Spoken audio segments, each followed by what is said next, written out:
Sir, Bharatiya Janata party वीबी ग्रामजी bill लेकर आई है।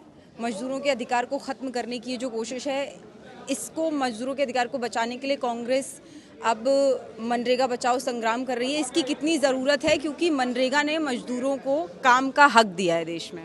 ये तो मनरेगा बचाना बहुत ज़रूरी है। मनरेगा 100 दिन के रोज़गार की गारंटी देता था, उसको बिल्कुल रद्द कर दिया। उसकी जगह जो लाया गया है, कहा जा रहा है कि वो 125 दिन का रोज़गार दे रहा है, लेकिन बिल्कुल नहीं। वो जहां ऑन करना चाहे कर सकती है सरकार, केंद्रीय सरकार जहां ऑफ करना चाहती है ऑफ कर सकती है।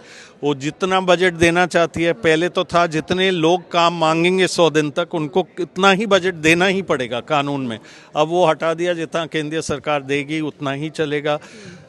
तीसरा है कि वो राज्य सरकार के ऊपर बोझा डाल दिया, बिना उनसे बात किए पूछे, तो मजदूर को ही नहीं मिलेगा काम। एक राज्य नहीं, दूसरे राज्य में पता नहीं कितनी जगह। और उससे ऊपर जो 125 दिन की गारंटी है वो भी राज्य पर थोप दिया कि वो 100% और दे।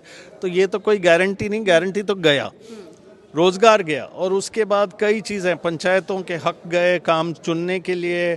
पंचायत को एक विकसित भारत जो उनका ढांचा है उस अनुसार चलना पड़ेगा, उसमें और भी चलना पड़ेगा कि वो क्या किस किस्म के पीएम गति शक्ति में जाएंगे।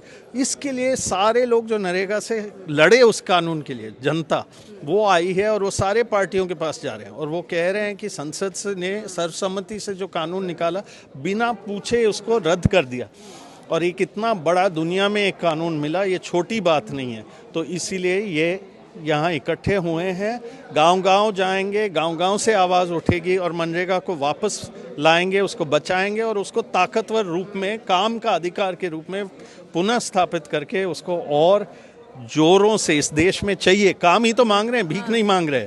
तो काम मांगना, और ये काम हमारे संविधान में है कि आपको काम का अधिकार देना चाहिए।